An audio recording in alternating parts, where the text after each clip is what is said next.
அன்பு நேயர்களுக்கு இனிய வணக்கம். மகர ராசிக்கார நேயர்களே, இது தெய்வம் எடுத்த முடிவு. நவம்பர் 30க்கு பிறகு உங்களுடைய வாழ்க்கையில இந்த ஒரு விஷயத்தின் மூலியமாகவே மிகப்பெரிய மாற்றம் என்பது இந்த மகர ராசியில ஏற்பட போகுது. மகர ராசிக்காரர்கள் இன்றைய நிமிஷம் வரைக்கும் சொல்லணும் அப்படின்னாலே உடல் வேதியினால ரொம்பவே மனசுல கஷ்டப்பட்டுக்கிட்டு இருக்காங்க. உடல் நோய் இவங்களை படாத பாடுபடுத்திக்கிட்டு இருக்கு. நிம்மதியா தூங்கக்கூட முடியாத அளவுக்கு இந்த உடல்ல வரக்கூடிய நோய் இவங்களை மறுபடியும் மறுபடியும் வந்து அதிக அளவுல காயப்படுத்தி வேதனைகள்ல நரக வேதனைகளை வணிவிக்கக்கூடிய ஒரு நபராகவே இந்த நிமிஷம் வரைக்கும் இந்த மகர ராசிக்காரர்கள் இருந்துகிட்டே தான் இருக்காங்க. இவங்களுக்கு இந்த நோயிலிருந்து இன்னைக்கு விடுபட்டுறலாம், நாளைக்கு விடுபட்டுறலாம்ன்ற அந்த எண்ணங்கள் என்பது இவங்களுடைய வாழ்க்கையில் இருந்தாலும் இன்றைய வரைக்கும் இவர்களால இந்த நோய்கள்ல இருந்து வெளிப்படவே முடியலைங்க. இந்த மகர ராசியினுடைய வாழ்க்கையில இந்த நோய் பிரச்சனைங்கிறது பெரிய பிரச்சனையாகவே இருக்கு. இந்த நிமிஷம் வரைக்கும் இவர்களுடைய வாழ்க்கையில இவர்களே எதிர்பார்க்காத அளவுக்கு மறுபடியும் மறுபடியும் மறுபடியும்னு புதுசா நோய் வந்துகிட்டே தான் இருக்கு. ஆனா இவங்களுக்கு என்ன பண்றது, எதனால இப்படிப்பட்ட நோய் நம்மளையே தொடர்ச்சி நமக்கிட்டே வந்துகிட்டே இருக்கு, இதுல இருந்து விடுபட முடியாதா, இதுக்கான தீர்வுகள் கிடைக்காதான்னு ஒவ்வொரு நாளும் கதரை கஷ்டப்பட்டு கொண்டிருக்கக்கூடிய நபர்கள் தான் இந்த மகர ராசிக்காரர்கள். முக்கியமா இந்த நோயினால நிறைய செலவுகள் என்பதுதான் அதிகரிச்சதை தவிர இந்த மகர ராசினுடைய வாழ்க்கையில இது எந்த ஒரு விதத்திலையும் நன்மைகளை ஏற்படுத்தி கொடுக்கவே இல்லை. ஒரு நிமிஷம் கூட நிம்மதியாகவும் இருக்க முடியல. இந்த மகர ராசிக்காருடைய உடல் சோர்வு என்பது இந்த நிமிஷம் வரைக்கும் அதிகமாகவே இருந்துகிட்டு இருக்காங்க. இவங்க பல மணி நேரங்கள் ரொம்ப சுறுசுறுப்பா இருப்பாங்க, ரொம்ப பயங்கரமா வேலை பார்ப்பாங்க.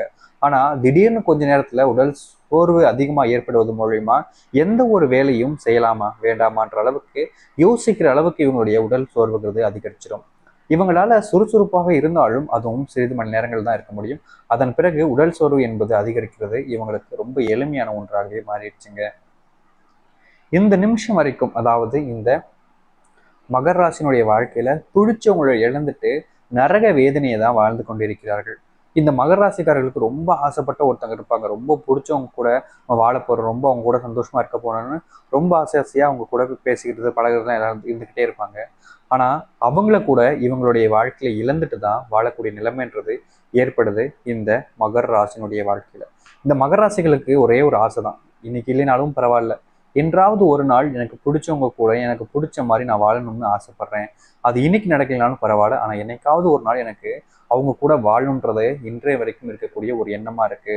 நிச்சயமா அந்த கடவுள் எதை நிறைவேற்றி வைப்பார்னு நான் நம்புறேன் அப்படின்னு ஒவ்வொரு நாளும் மனசுல யோசிச்சு வேதனைப்படக்கூடிய நபர்கள் தான் இந்த மகர ராசிக்காரர்கள். ஆனாலும் கூட இன்றைய நிமிஷம் வரைக்கும் பிடிச்சவங்களை இழந்ததுக்கு அப்புறமா ஒவ்வொரு நாளும் நரக வேதனையை மட்டுமே அனுபவிக்கிறார்கள் இந்த மகர ராசிக்காரர்கள். நினைச்ச மாதிரி அவங்க கூட வாழவும் முடியாம, அவங்க கூட சேரவும் முடியாம ரொம்பவே வேதனைப்படக்கூடிய நபர்கள் தான் இந்த மகர ராசிக்காரர்கள்.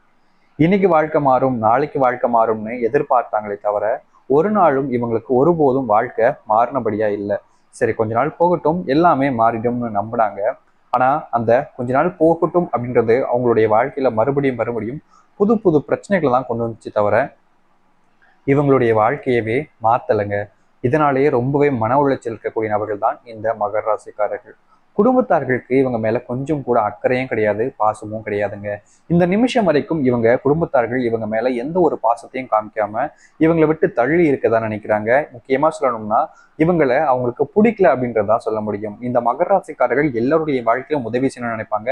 யாருடைய வாழ்க்கையும் கெடுத்து தன்னுடைய வாழ்க்கையில சந்தோஷமா இருக்கணும்னு ஒருபோதும் நினைச்சது கிடையாது. ஆனாலும் கூட இந்த மகர ராசினுடைய வாழ்க்கையில இந்த நிமிஷம் இந்த நாள் வரைக்கும் இவங்க நினைச்சு பார்க்க முடியாத அளவுக்கு பிரச்சனைகள் இருந்து மறுபடியும் மறுபடியும் வந்துகிட்டே தான் இருக்குங்க. இதுக்கு நிறுத்து தீர்வு அப்படின்ற எந்த ஒரு விஷயம் இல்லைன்றது அவங்களுக்கு பொறுமையா தான் தெரிய வருகிறது இந்த மகர ராசினுடைய வாழ்க்கையில. சரி, இது நாள் வரைக்கும் இவ்வளவு துன்பங்கள் பட்ட மகர ராசினுடைய வாழ்க்கை எப்பதான் சாமி எங்களுடைய வாழ்க்கை நாங்க ஆசைப்பட்ட மாதிரி மாறும், அந்த கடவுளை நாங்க வேண்டாத நாள் இல்லை, அந்த கடவுளை நாங்க சந்திக்க போகாத நாள் இல்லை, இத்தனை நாட்கள் வேண்டியும் சந்திச்சும் எங்களுக்கு வாழ்க்கையில எந்த ஒரு மாற்றமும் இல்லையே, நாங்க என்னதான் செய்வது, கண்களில் கண்ணீர் மட்டும்தான் மிச்சமா இருக்கு, உயிர் மட்டும்தான் மிச்சமா இருக்கு, தினமும் ராத்திரி தூக்கம் இல்லை, நிம்மதியான வாழ்க்கை இல்லை, சந்தோஷம் இல்லை, எல்லாத்தையும் இழந்துட்டு இப்படி பரிதவிக்கக்கூடிய வாழ்க்கை தான் எனக்கு வேண்டுமா, இதுல இருந்து விடுபடுவதற்கு வாய்ப்புகளே கிடையாதான்னு ஒவ்வொரு நாளும் கஷ்டப்படக்கூடிய நபர்கள் தான் இந்த மகர ராசிக்காரர்கள் இனி வரக்கூடிய வாழ்க்கை எப்படி இருக்க போகுது என்பதை பற்றி பார்ப்போம். அதற்கு முன் நம்முடைய சேனலுக்கு நீங்கள் புதிய பார்வையில் இருப்பினும் இதுவரைக்கும் நம்ம சேனலை சப்ஸ்கிரைப் பண்ணாமல் பார்க்குறன்ற போதும் சேனலை மறக்காமல் சப்ஸ்கிரைப் பண்ணிக்கோங்க. பக்கத்தில் இருக்கக்கூடிய பெல் ஐக்கானையும் கிளிக் பண்ணிக்கோங்க. அப்போ தான் நம்ம போடக்கூடிய அனைத்து தகவல்களும் உங்களுக்கு நோட்டிஃபிகேஷனாக வந்து கொண்டே இருக்கும். முடிஞ்ச அளவுக்கு வீடியோவை கொஞ்சம் ஸ்கிப் பண்ணாமல் பாருங்கள். ஏன்னா நம்ம சொல்லக்கூடிய தகவல் அப்போ தான் உங்களுக்கு முழுமைக்கும் தெரிய வரும். சரி, மகர ராசிக்கார நேயர்களே, உங்களுடைய வாழ்க்கையில, அதாவது இந்த நவம்பர் 30 தொடக்கத்துல நான் சொல்றேங்க, உங்களுடைய வாழ்க்கையில நீங்க எந்த ஒரு விஷயத்தை இழந்துட்டு இந்த நிமிஷம் வரைக்கும் பரிதவிச்சு கொண்டிருக்கீங்களோ அந்த இழந்த விஷயத்த உங்களுடைய வாழ்க்கையில நீங்க மறுபடியும் மீட்டெடுத்துப்பீங்க. ஒரு விஷயத்தை இழந்துட்டுவீங்க, ரொம்ப நாட்களா இன்னைக்கு கிடைச்சிடும் நாளைக்கு கிடைச்சிடும்ன்ற எதிர்பார்ப்பு இருந்துச்சு. ஆனா இன்றைய நிமிஷம் வரைக்கும் அது உங்களுடைய வாழ்க்கையில கிடைச்ச மாதிரியே இல்லை. இதனாலேயே ரொம்ப மன உளைச்சல் இருந்தீங்கல்ல, அந்த இழந்த ஒரு விஷயத்த உங்களுடைய வாழ்க்கையில நீங்க அடைய போறீங்க. அது மட்டும் இல்லை, இந்த மகர ராசிக்காருடைய குடும்பத்தில் இவங்களுக்கு பாசம் இல்லாமல் அன்பு இல்லாமல், இந்த மகர ராசினுடைய வாழ்க்கையில இவங்களுக்குன்னு ஒரு அன்பு இல்லாமல் ரொம்பவே பரிதவிச்சுக்கிட்டு இருந்தாங்க. ஆனா இனி இவங்களுடைய வாழ்க்கையில ஒரு நம்பிக்கைக்குரிய ஒரு நபரும் மிக மிக அதிக அளவுல நம்பிக்கை வச்சு அன்பு செலுத்தக்கூடிய நபரும் இந்த மகர ராசினுடைய வாழ்க்கையில கிடைக்க போறாங்க. இனியும் இந்த மகர ராசிக்காரர்கள் அந்த ஒரு வாழ்க்கையை நினைச்சு பயப்படவோ இல்லை கண்ணீர் விட வேண்டிய அவசியமோ இருக்காது. ஏன்னா இவங்களுடைய வாழ்க்கையில இவங்க நினைச்ச மாதிரி, இவங்க ஆசைப்பட்ட மாதிரி ஒரு நபர் இவங்களுடைய வாழ்க்கையில வரப்போறாங்கன்றதுல எந்த ஒரு மாற்று கருத்தும் இல்லை. சந்தோஷமான வாழ்க்கையை முழுக்க முழுக்க வாழ போகிறார்கள் இந்த மகர ராசிக்காரர்கள். முக்கியமா இன்னொரு விஷயம் இருக்குதுங்க. இந்த மகர ராசியில ரொம்ப இப்பன்னு இல்லை, ரொம்ப ரொம்ப நாட்களுக்கு முன்பு ஒருத்தங்கிட்ட செல்வத்தை கொடுத்துருந்துருப்பாங்க. ரொம்ப நம்பிதான் கொடுத்துருந்துருப்பாங்க. ஒரு 2-3 மாதங்கள் ஆகியும் சரி, ஒரு 4-5-3 வருஷம் ஆச்சியும் சரி, அவங்க கொடுத்த காசை உங்களால கேட்கவும் முடியல, அவங்களும் கொடுத்த படம் இல்லை. சரி, ஒரு டைம் 2 டைம் கேட்போன்னு எப்பயாச்சும் கேட்டிருப்பாங்க. இப்ப தரேன் அப்புறம் தரேன்னு சொல்லியிருப்பாங்க. ஆனா இந்த நிமிஷம் வரைக்கும் அவங்க தந்த படம் இல்லை. இவங்களுக்கு கோபம் வருது, வெறுப்பு வருது. ஏன் தான் இப்படி இருக்காங்க?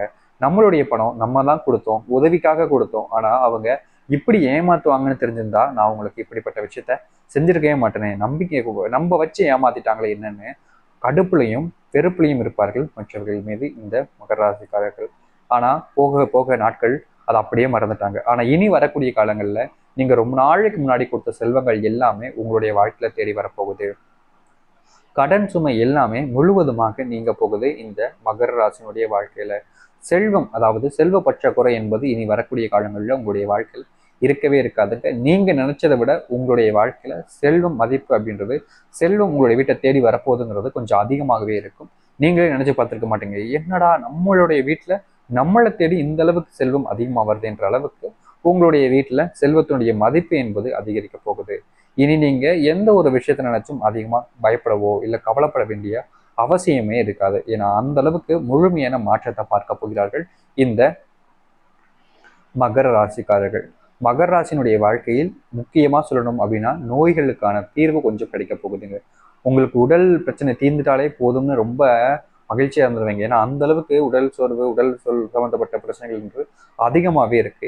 இன்னைக்கு தீந்துரும் நாளைக்கு தீந்துரும்னு எதிர்பார்த்தீங்க. ஆனா உடல் அப்படின்ற ஒரு விஷயத்துல அதற்கான தீர்வு மட்டும் உங்களுடைய வாழ்க்கையில கொடுக்கவும் இல்லை, கிடைக்கவும் இல்லை. ஆனா இனியும் இந்த மகர ராசிக்காரர்கள் அந்த ஒரு விஷயத்த நினைச்சு ரொம்ப பயப்பட வேண்டிய அவசியமே இருக்காது. ஏன்னா உங்களுடைய உடல் சம்பந்தப்பட்ட அந்த மொத்த பிரச்சனையும், 1-2 பிரச்சனை இல்லைங்க, மொத்த பிரச்சனையும் முழுவதுமாக தீரப்போகுது இந்த மகர ராசினுடைய வாழ்க்கையில. சந்தோஷத்தையும் மகிழ்ச்சியுமே அள்ளி காட்டக்கூடிய நாட்கள் வந்துடுச்சு. இனி பயப்பட வேண்டிய அவசியம் இருக்காது, கவலைப்பட வேண்டிய அவசியம் இருக்காது.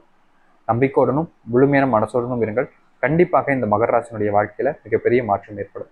ஆனா இந்த மகர ராசிக்காரர்கள் ஒரு விஷயத்த பண்ணணுங்க. அதுக்கு என்னங்க பண்ணணும் அப்படின்னு பார்த்தீங்கன்னா, இது ஒரு எளிமையான ஒரு பரிகாரம். நீங்கள் உங்களுடைய வாழ்க்கையில இது நாள் வரைக்கும் எப்ப போனீங்களோ போலையோ, வருகின்ற நவம்பர் 30ஆம் தேதியோ இல்லை 30ஆம் தேதிக்கு அடுத்து வரக்கூடிய டிசம்பர் மாதத்திலேயோ ஏதாச்சும் ஒரு நாள் சென்று உங்களுடைய குலதெய்வ கோவிலுக்கு சென்று வர வேண்டும்.